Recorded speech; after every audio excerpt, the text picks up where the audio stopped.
Muy buenos días, amables televidentes de Su Caso en Casa. Gracias por estar con nosotros en esta quinta temporada que estamos terminando. Soy Juan Carlos Hurtado Ochoa, abogado especialista en Derecho Laboral, en pensiones, en laboral administrativo, en seguridad social, con la intención siempre de traer invitados para hablar de distintos temas del derecho desde la cotidianidad, términos sencillos, donde todos podamos entender, todos, esa es la intención. Hoy vamos a hablar de un tema que es bien importante y es qué podemos hacer los compradores, los consumidores de servicios inmobiliarios cuando vamos a comprar un proyecto sobre planos, qué pasa con la fiducia, cómo responde la constructora, que no han logrado el punto de equilibrio, que el contrato habla de unas penalidades para quien incumpla, cuáles son los plazos, cuáles son los mecanismos, ante quién debo acudir cuando hay una vulneración de derechos. En este sentido lo vamos a hacer con un experto en la materia, con el doctor Pablo Carrasquilla. Él es abogado, magíster en Derecho Contractual Público y Privado. Doctor Juan Pablo, Carrasquilla, muchas gracias por estar con nosotros. Don Juan Carlos, muy buenos días, muchas gracias por la invitación, complacido de poder participar en este programa. A uno siempre le dicen, compre sobre planos, que es muy buen negocio, que usted va pagando y si de pronto usted tiene la posibilidad de vender después el proyecto, lo vende, pero se encuentra uno que no solamente que hasta firmas muy serias en nuestro país han tenido inconvenientes a la hora de responder, sobre todo en pandemia. Tips sobre ese tema, ¿qué tenemos que hacer a la hora de comprar un proyecto inmobiliario? Juan Carlos, es muy común la inversión previa a la ejecución del proyecto, no solamente sobre planos, hay otra etapa que también es muy común y es mucho más favorable que la etapa de inversión. ¿Cuál es el problema de esta etapa de inversión o sobre planos? Es la seguridad o la garantía que pueda tener la persona, el comprador, el consumidor inmobiliario, en este caso así lo vamos a denominar, para poder lograr obtener el resultado final, que es poder contar ya sea con su vivienda, ya sea para su habitación o como inversión. Frente a esto hay varias modalidades, o mejor hay dos modalidades, ¿cierto? Una que es la enajenación directa, que se hace directamente con el constructor, o la otra figura que es a través de un encargo fiduciario en el que interviene ya una entidad financiera, una fiduciaria, administrando los bienes o los recursos y que se va a ejecutar el proyecto en diversas etapas. La enajenación directa es que yo le digo al constructor, vea, yo le voy a ir dando la plata a usted, la cuota inicial de este proyecto inmobiliario, pero a mí me han dicho que ya eso no está permitido. No, todavía está vigente. Sí. ¿Qué es lo que pasa? Que ya no hay confianza en ese tipo de enajenación. Ya la gente no tiene confianza en la constructora. Puede ser una constructora de mucha tradición o reciente y no hay garantía real de que sí se vaya a cumplir con el proyecto. Acá la finalidad, o mejor, acá lo que se diferencia es la intervención de una fiduciaria o si lo va a hacer directamente. Y no es que lo vaya a escoger el comprador, sino desde el momento en que se establece el proyecto inmobiliario, se determina cómo va a ser o cómo se van a enajenar. Y por eso uno ve en los proyectos, en las vallas dice, proyecto tal, aquí se va a construir el edificio Palmares de no sé qué, la fiducia es el banco tal. Entonces ya uno dice, no tiene fiducia. Pero ahí es donde viene el problema, la gente se confía diciendo, no, como hay fiducia, todo lo que pase con el proyecto, si pasa algo malo, a mí la fiducia me responde. Explíqueme un poquito eso de la fiducia. Mira, lo que pasa con la fiducia, lo primero, ¿cuál es el papel fundamental de la fiducia? Es administrar los recursos de las personas que están comprando la vivienda, ¿cierto? ¿Y qué garantía o confianza nos da? Que ellos tienen que observar primero el contrato, la ley y también los estatutos pues, de la fiduciaria, ¿cierto? En qué momento van a desembolsar, qué requisitos tiene que cumplir la constructora. Entonces, eso le da a uno garantía en el sentido de que va a ser un negocio más serio y que va a observar obviamente unos presupuestos, pero garantía de cumplimiento al 100% no va a ser porque la fiducia, su administración va a llegar a esas etapas, pero no va a garantizar la estabilidad de obra. Si la obra se está tardando, la fiducia no entra a hacer ningún llamado. No entra a hacer ningún llamado. La fiducia lo que hace es administrar. Obviamente, la fiducia al momento de desembolsar recursos tiene que establecer unos requisitos previos. Por ejemplo, cuando ya es viable el proyecto y hay punto de equilibrio, no solamente es la parte económica, sino también jurídica. Ya tiene que contar por lo menos con la licencia de construcción, por lo menos con el permiso de venta y también, o licencia de enajenación, y también que está contando con la supervisión técnica independiente pues, a partir del 2017 con mecanismo de protección a la estabilidad de la obra. En pandemia ocurrió muchísimo que hubo proyectos inmobiliarios, algunos se estancaron y hubo personas que obviamente pues, su situación económica no les permitió continuar dando esas cuotas para ir construyendo la cuota inicial. Y algunos pues dijeron y solicitaron la devolución de los recursos y digamos que ahí está pues la plata de la fiducia, pero en esos contratos se fijan unas penalidades con unos porcentajes. Entonces usted dio 60 millones de pesos, le dice la penalidad era de 10 millones de pesos, Pregunta, como estuvimos en pandemia o estamos en pandemia, caso fortuito, fuerza mayor, ¿podría quien compró ese proyecto decir, yo sí iba a pedir la devolución, pero es que yo no lo voy a hacer porque yo quiera incumplir, sino porque hay un caso fortuito o fuerza mayor? Mira, ahí lo que se estableció y lo que me ha tocado ver pues, con varios clientes es que las constructoras fueron muy abiertas y negociaron con las personas. Obviamente fue un caso fortuito, pero que al ser fortuito no se le puede asignar la responsabilidad a uno u otro. Entonces ellos, por lo general, tuve conocimiento de dos opciones.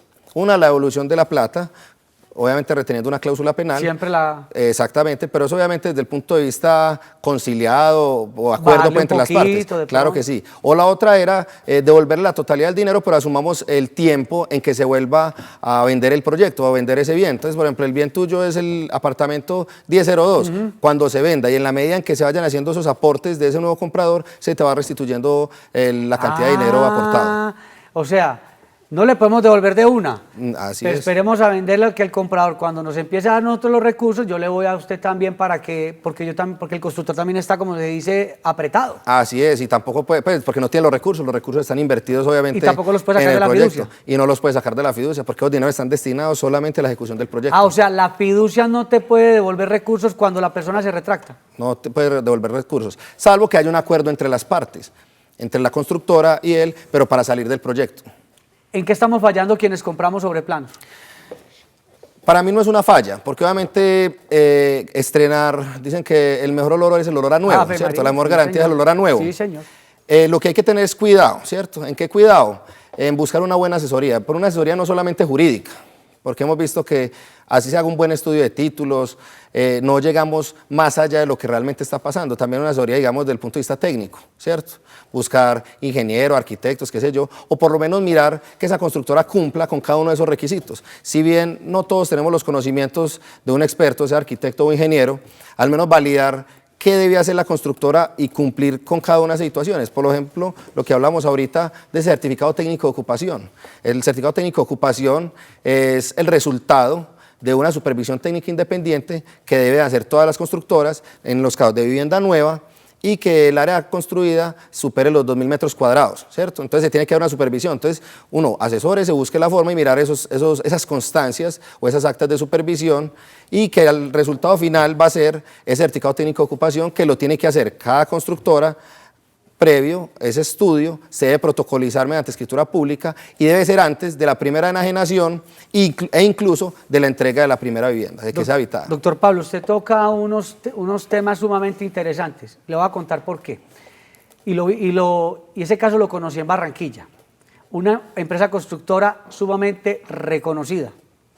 Entonces la persona va y solicita el crédito bancario y tal, bueno, va y da la cuota inicial, la obra logra el punto de equilibrio, no la han terminado, pero entonces la persona solamente hace el estudio de títulos, vea, que no tenga ninguna situación de títulos complicada allí, listo, pasa ese punto, pero no hacen la investigación penal.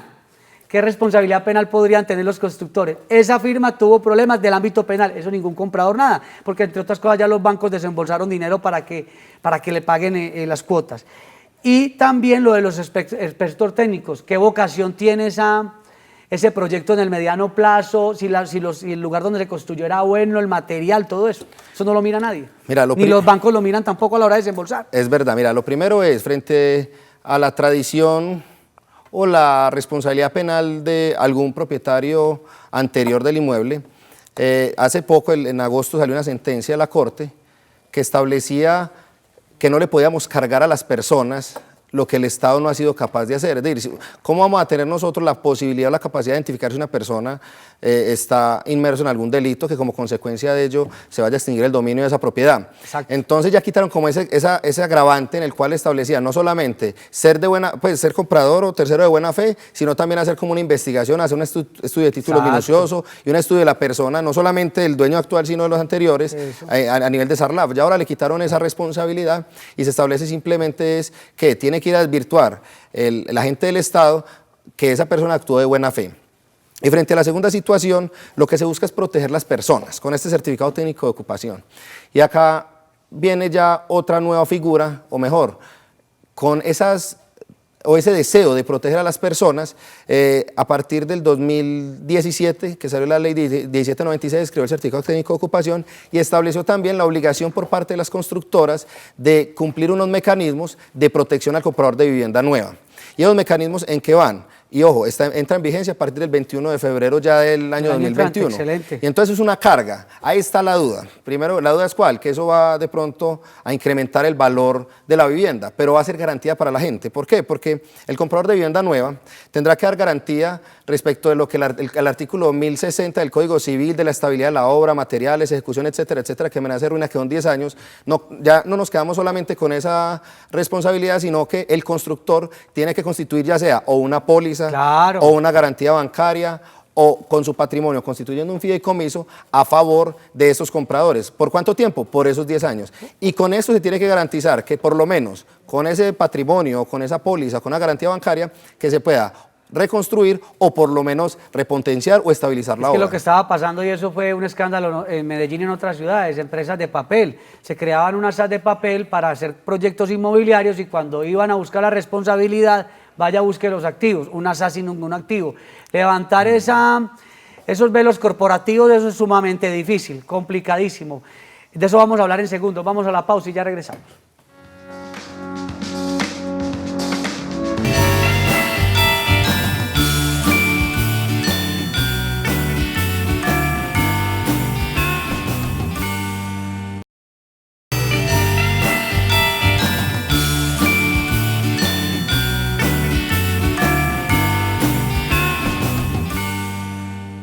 Seguimos con el doctor Pablo Carrasquilla, un experto en el derecho inmobiliario que nos está dando unos tips y que tenemos que tener en cuenta.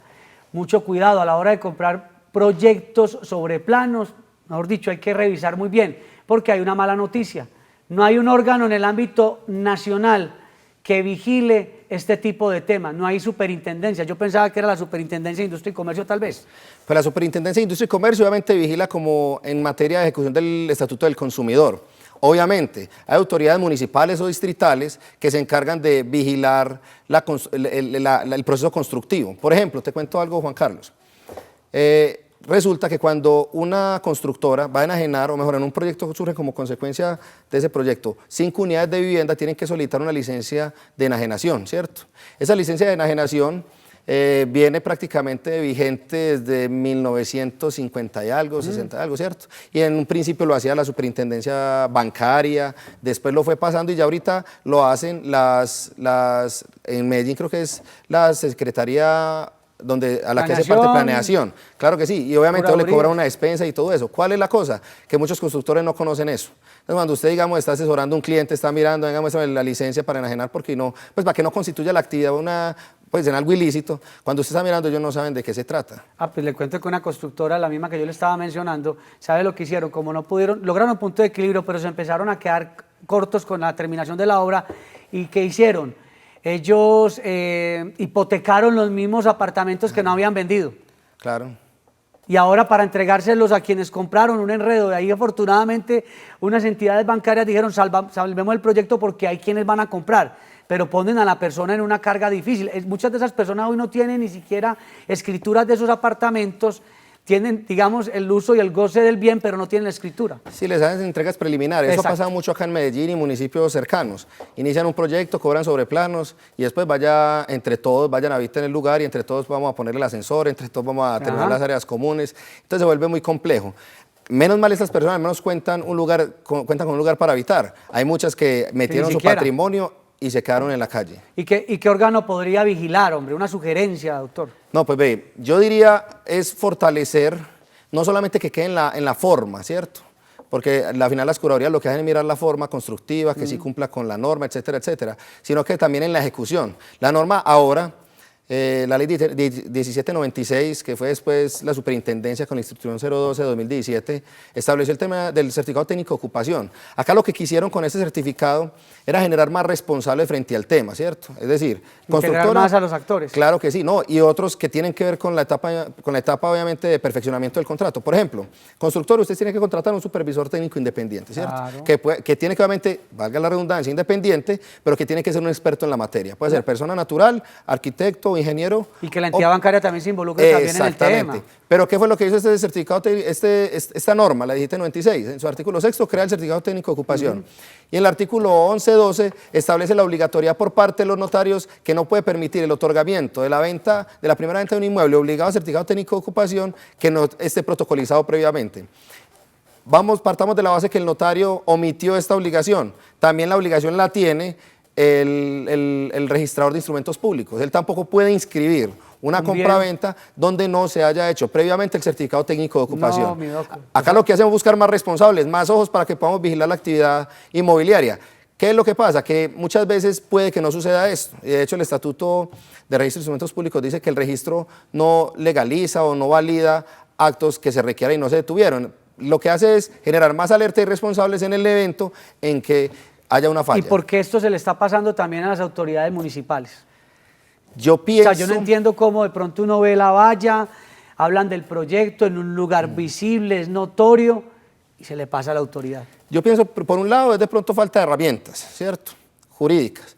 Pero por otro lado es porque de todas maneras se presume la buena fe. Y si vos estás ofertando algo, pues se presume que vas a cumplir con tu proyecto, con lo que estás ofreciendo. Entonces usted imagina donde el Estado interviniera permanentemente en una obra, primero saldría muy costoso para el Estado y también haría inviable todo tipo de proyectos. No, pero también ahí sí le hago el equilibrio porque hay personas que para hacer una reforma en una casa le caen todas las autoridades, algo pequeño que no representa un riesgo para nadie, pero para una obra donde sí se va a afectar a más personas, resulta que no hay herramientas. Ahí tenían que mirar como una priorización y equilibrio de esas cosas. Yo pienso que falta también un poco de cultura. Acá también se ha visto casos en los que, por ejemplo, van a hacer una adecuación interna de un apartamento. Y hacen la demolición de unas columnas que no se podían y ahí mismo el edificio queda en estado de inestabilidad. Entonces yo pienso que también un poco de cultura, de que utilicemos las herramientas, de que observemos lo que requiere cada caso en particular para efectos de que sea una garantía para todas las personas que habitan en ese caso el conjunto. ¿Y qué podría estar pasando? Porque antes le decían a uno, no, es que esta constructora es reconocidísima. Y ya hemos sabido de constructoras reconocidísimas que también han tenido problemas. Mira, Juan Carlos, es una lotería, porque es que a uno le dicen, venga, esta constructora no la conoce nadie, pero cumple y tiene proyectos. Cumple y es una cosa bien hecha. Y lo que yo digo, venga, nosotros no podemos exigirle experiencia a alguien si no le estamos dando la oportunidad, ¿cierto? También es verdad. Entonces no es garantía el hecho. Primero, porque es nueva, no va a cumplir. No, hay muchas que son nuevas y cumplen y me ha tocado ver proyectos lindísimos donde cumplen, donde la satisfacción del cliente es de un 100%. Y también pasa entonces con estas otras constructoras donde uno ya, más que el proyecto, es la confianza que uno deposita en esa empresa, ¿cierto? Y fallan cosas que no están al alcance incluso de la constructora como institución, sino de pronto de un proceso en el cual se construye, ¿cierto? Ya sea por diseños arquitectónicos, por técnicas obviamente constructivas o la implementación de unos materiales. Por ejemplo, acá han habido casos en los que yo te aseguro que una constructora en las que se han visto inmersas en esos problemas no van a arriesgar su buen nombre, su patrimonio, su goodwill por un proyecto en el cual le va a dar unos pesos, ¿sí me entiendes? ¿Y qué pasa, por ejemplo? Yo noto mucho en varias ciudades del país que vamos a demoler esa casa y construyen un edificio de 3, 4 pisos, lo hace un particular. En eso hay que tener cuidado, ¿no? Sí, claro, porque tiene que contar definitivamente con la licencia, ¿cierto?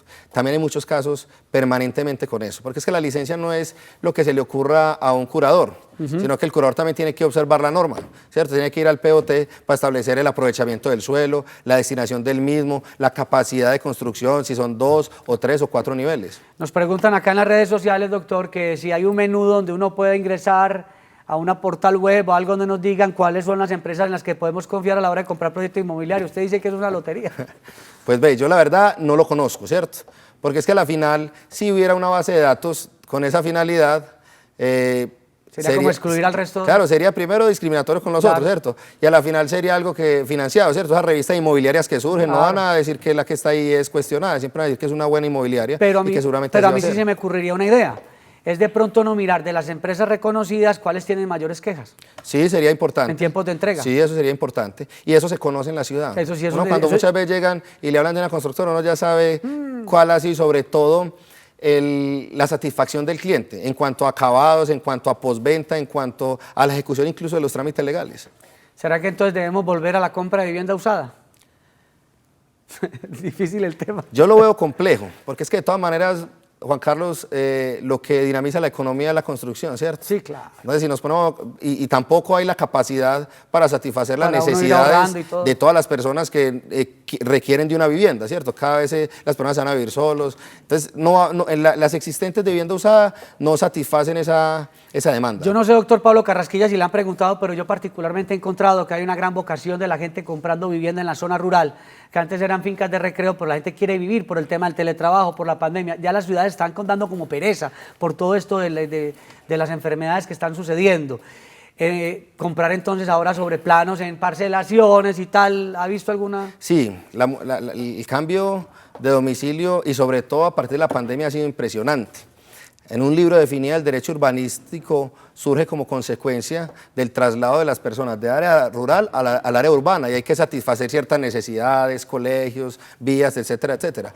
Entonces, ese fue el origen del derecho urbano. Ahora ya está la gente otra vez botando de la zona urbana a la zona rural, porque hay más tranquilidad, no hay tanto corre-corre.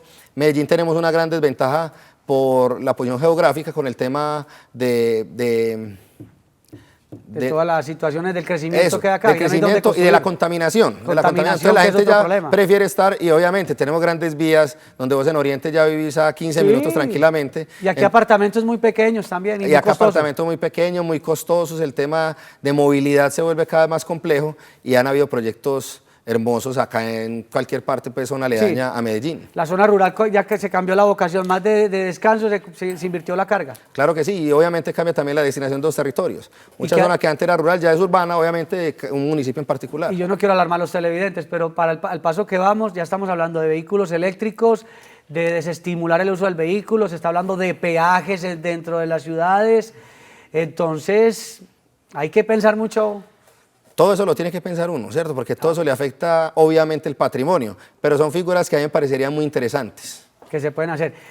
En el tema, entonces, de compra de vivienda sobre planos, estar muy pendientes. Sí, obviamente, todos tenemos un deber objetivo de cuidado, de prudencia, de conocimiento de cada situación. Lo que uno casi siempre recomienda cuando van a adquirir vivienda y siempre que me preguntan, yo busco asesoría. Pero entonces me tengo que ir con alguien experto en derecho penal para saber si el constructor no tiene implicaciones judiciales.